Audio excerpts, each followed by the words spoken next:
Yes, okay mga kaibigan. So, tuloy-tuloy tayo sa ating hahatid ng update sa Barbie. And of course, ayan, marami tayong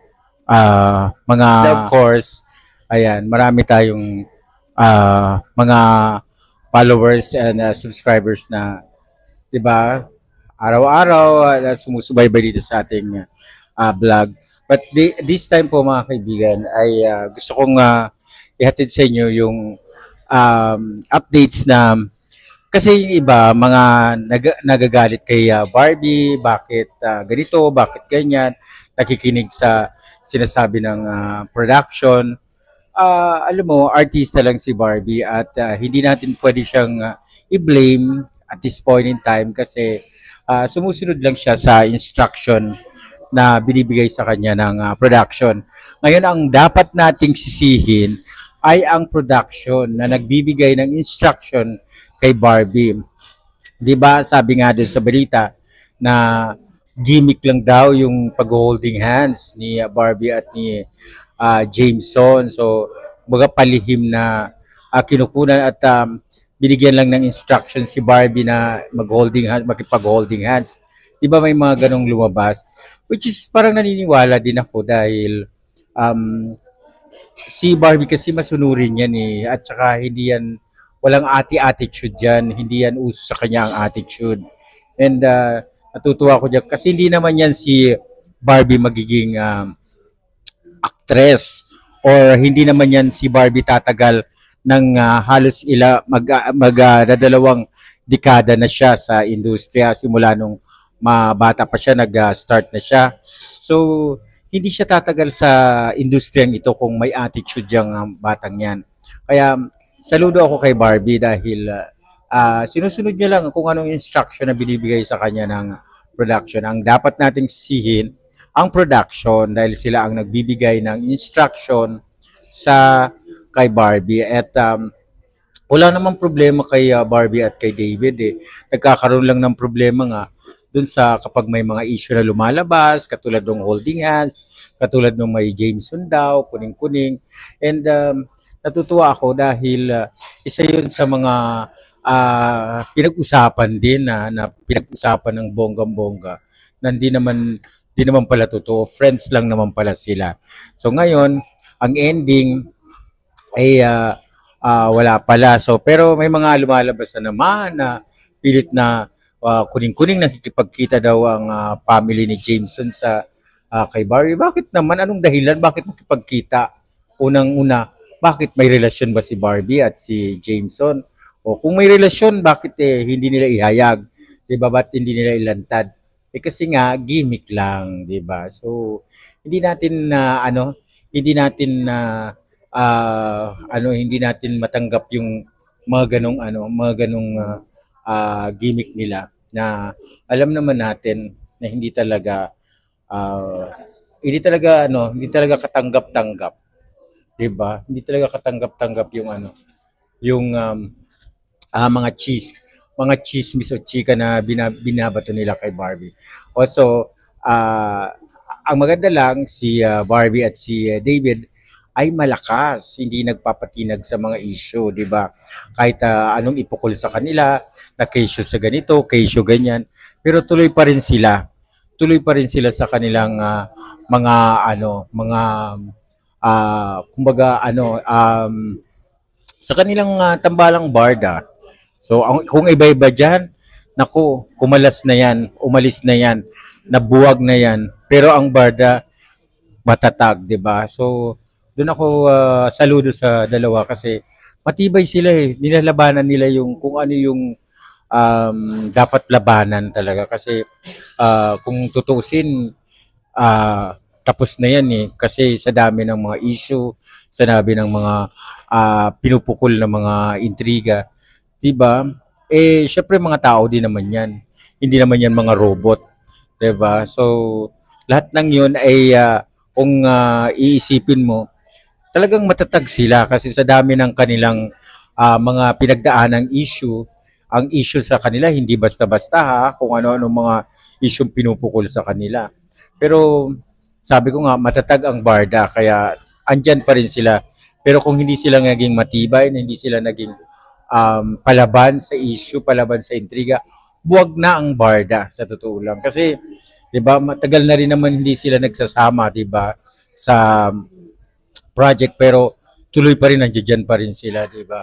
Kung tutusin pagtapos ng project, tapos na rin ang partnership ang tandem, pero sila andyan pa rin, umaasa pa rin tayo na sila ay magiging magkatuluyan, 'di ba? So hindi naman sa magkatuluyan, kumbaga tuloy-tuloy ang kanilang proyekto together. Pero 'di ba? Kung ibang love team 'yan, sira na 'yan. Tuluyan ng naglaho, tuluyan ng nawala. Pero ngayon tingnan mo matatag ang Barda. Hindi sila hindi sila bumibitaw kahit si Barbie hindi siya bumibitaw na sabihin na wag na suko na. Pero hindi pinagsisigawan pa rin niya na team panatag tayo, team panatag ang lahat para 'di ba? Kasi ang daming nakikipaglaban para sa kanila. Ang daming gustong lumaban para sa kanila, 'di ba? Kasi nakita nila ang perfect tandem ng dalawa na talaga naman na inaabangan. So, kumbaga okay na 'yun eh. Okay na 'yung tambalan nila eh kasi kahit hindi na sila itambal sa iba, sila na lang magsa-success sila eh kasi ano sila eh, kuha nila ang kiliti ng masa eh. Pero kapag nagkakaroon nga ng parang ah, project na itatandem sila sa iba, paghihiwalayin sila, parang lalong nananabik ang mga fans ng Barda eh. Kapag tinatandem sila sa ibang actors, di ba? So, lalo si David, di ba? Si David iniikot din sa iba-ibang mga teleserye tulad ngayon kay Jillian, magkasama sila. Pero at least, di ba, iniisip pa rin ni David na si Jillian ay si Barbie na kumbaga iniisip niya sa project si Barbie ang nakakasama niya kasi si Barbie ang inspirasyon niya sa buhay niya. So kung tutuusin, pag ibang lalaki, pag si David mapunta sa, ay wala nang pakialam niyan, ay nako, kalimutan na yan. Pero hindi, di ba? Hindi, si Barbie pa rin ang kanyang nakikita, si Barbie pa rin ang kanyang nasa isip. So, maswerte tayo dahil si David ay maginoo, di ba? Kung hindi siya maginoo, nako, sigurado iniwan na niyan si Barbie, di ba? Totoo naman, di ba? Ilan na lang ang mga lalaki ngayon na mga mga what do you call that, hindi naman bababae or lahat naman yata eh. Pero si David maginoo. So hindi siya basta-bastang pumapatol sa iba na alam mo naman na talagang meron siyang Barbie. So katunayan lang yan na talagang si Barbie ay naging part ng kanyang buhay. So hindi na natin pwedeng yan eh. Hindi na natin pwedeng tanggalin sa kanya yan kasi si Barbie ay si Barbie, di ba? At ibang Barbie, makahanap man si David ng Barbie pero hindi katulad ni Barbie. Tandaan nyo yan. Kaya mahirapan yan si David mapunta sa ibang babae kasi hindi niya na makikilala at makakakilala ng isang Barbie Fortesa na katulad ni Barbie, di ba? O si Barbie pagmahal eh. Ano yan eh. Kilala ko yan eh. Tsaka ano lang yan, ano lang eh, hindi siya yung sabay-sabay makipagrelasyon, kumbaga solo lang talaga. So at saka ayaw din naman niya na inano siya, may kahati siya. So gusto niya siya lang, 'di ba? Kasi sabi doon sa ano niya sa pag nag-order daw siya ng McDonald's, gusto niya yung a la carte lang, yung solo lang, na walang kahati siya. So pahiwatig yun, may pahiwatig yun na ganung bagay. So 'di ba? Ang swerte ni David dahil si Barbie sa kanya. 'Di ba? Solid na solid sa kanya. Kaya wag na wag mong paiyakin na David si Barbie ha. Nako ha, nakabantay kami sa iyo. Kaya babantayan namin yung inyong kuya, wala itong sugar. Ayan. At saka yung pang mix, babantayan namin ang inyong pagmamahalan at andyan lang kayo palagi sa tabi-tabi nako. Lalo na ako ha, Barbie ay David ha. Wag na wag mong paiiyakin si Barang dahil marami kaming magagalit sa iyo. So David, love na love mo pa rin si, mahalin mo lang si Barang, okay na kami doon. At Barang, mahalin mo rin si David, okay na kami doon, di ba? Ganun lang yun eh, di ba? So,